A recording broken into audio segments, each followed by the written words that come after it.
सर्वमंगलमांगल्ये शिवे सर्वार्थसाधिके शरण्ये त्र्यंबिके गौरी नारायणी नमोस्तुते। बोलो माँ जगदम्बा की जय हो, संतोषी माता की जय हो, अपने अपने कुलदेवी की जय हो। जय जय श्री राधे।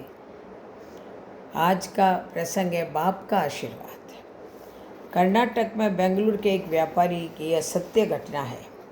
जब उनकी मृत्यु का समय सन्निकट आया तो पिता ने अपने एकमात्र पुत्र धनपाल को बुलाकर कहा कि बेटा, मेरे पास धन संपत्ति नहीं है कि मैं तुम्हें विरासत में दूं, पर मैंने जीवन भर सच्चाई और प्रामाणिकता से काम किया है। सो मैं तुम्हें आशीर्वाद देता हूँ कि तुम जीवन में बहुत सुखी रहोगे और धूल को भी हाथ लगाओगे तो वो सोना बन जाएगी।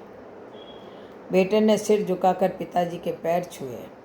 पिता ने सिर पर हाथ रखकर आशीर्वाद दिया और संतोष से अपने प्राण त्याग दिए। अब घर का खर्च बेटे धनपाल को संभालना था। उसने एक छोटी सी ठेला गाड़ी पर अपना व्यापार शुरू किया। धीरे धीरे व्यापार बढ़ने लगा। एक छोटी सी दुकान ले ली। व्यापार और बढ़ा। अब नगर के संपन्न लोगों में उसकी गिनती होने लगी। उसको विश्वास था कि यह सब मेरे पिता के आशीर्वाद का ही फल है, क्योंकि उन्होंने जीवन में दुख उठाया पर कभी धैर्य नहीं छोड़ा, श्रद्धा नहीं छोड़ी, प्रामाणिकता नहीं छोड़ी। इसलिए उनकी वाणी में बल था और उनके आशीर्वाद फलीभूत हुए और मैं सुखी हुआ। उसके मुंह से बार बार यह बात निकलती थी। एक दिन एक मित्र ने पूछा, तुम्हारे पिता में इतना बल था तो वह स्वयं संपन्न क्यों नहीं हुए, सुखी क्यों नहीं हुए? धर्मपाल ने कहा, मैं पिता की ताकत की बात नहीं कर रहा हूँ, मैं उनके आशीर्वाद की ताकत की बात कर रहा हूँ। इस प्रकार वह बार बार अपने पिता के आशीर्वाद की बात करता तो लोगों ने उसका नाम ही रख दिया बाप का आशीर्वाद। धर्मपाल को इससे बुरा नहीं लगता। वह कहता कि मैं अपने पिता के आशीर्वाद के काबिल निकलूं, यही चाहता हूँ। ऐसा करते करते कई साल बीत गए।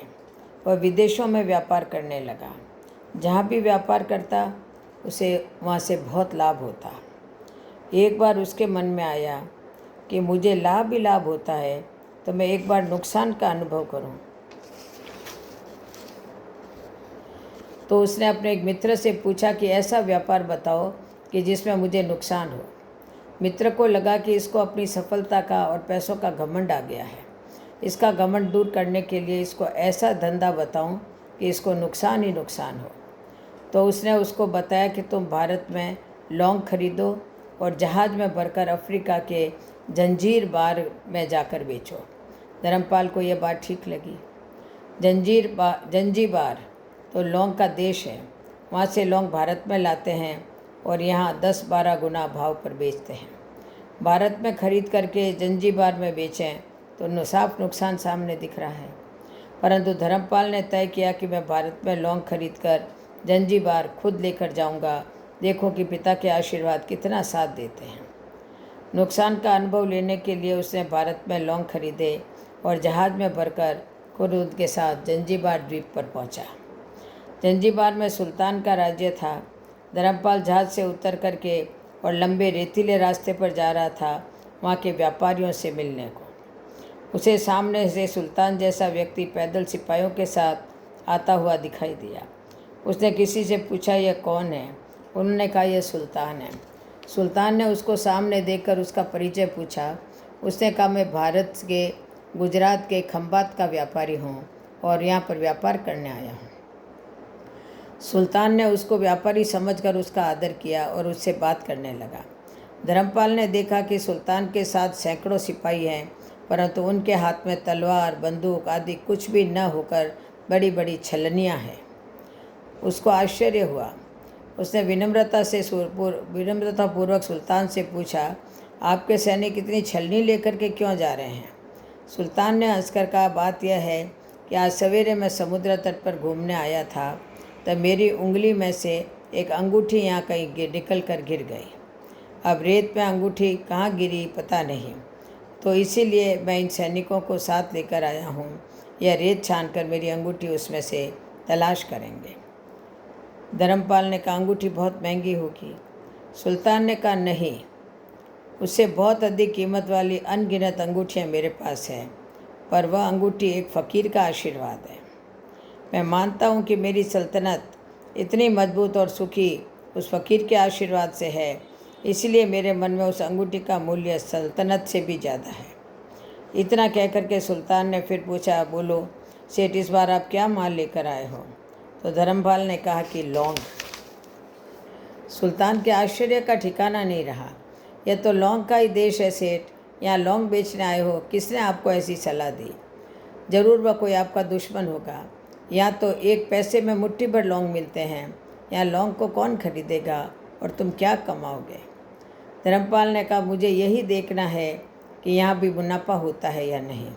मेरे पिता के आशीर्वाद से आज तक मैंने जो धंधा किया उसमें मुनाफा ही मुनाफा हुआ, तो अब मैं देखना चाहता हूँ कि उनके आशीर्वाद यहाँ भी फलते हैं या नहीं। सुल्तान ने पूछा पिता के आशीर्वाद, इसका क्या मतलब? तो धर्मपाल ने कहा मेरे पिता सारे जीवन ईमानदारी और प्रामाणिकता से काम करते रहे, परंतु धन नहीं कमा सके। उन्होंने मरते समय मुझे भगवान का नाम लेकर मेरे सिर पर हाथ रखकर आशीर्वाद दिए थे कि तेरे हाथ में धूल भी सोना बन जाएगी। ऐसा बोलते बोलते धर्मपाल नीचे झुका और ज़मीन की रेत से एक मुट्ठी भरी और सम्राट सुल्तान के सामने मुट्ठी खोलकर उंगलियों के बीच में से रेत नीचे गिराई। तो धर्मपाल और सुल्तान दोनों का आश्चर्य का व्यापार नहीं रहा। उसके हाथ में एक हीरे जड़ित अंगूठी थी। यह वही सुल्तान की गुमी हुई अंगूठी थी। अंगूठी देखकर सुल्तान बहुत प्रसन्न हो गया।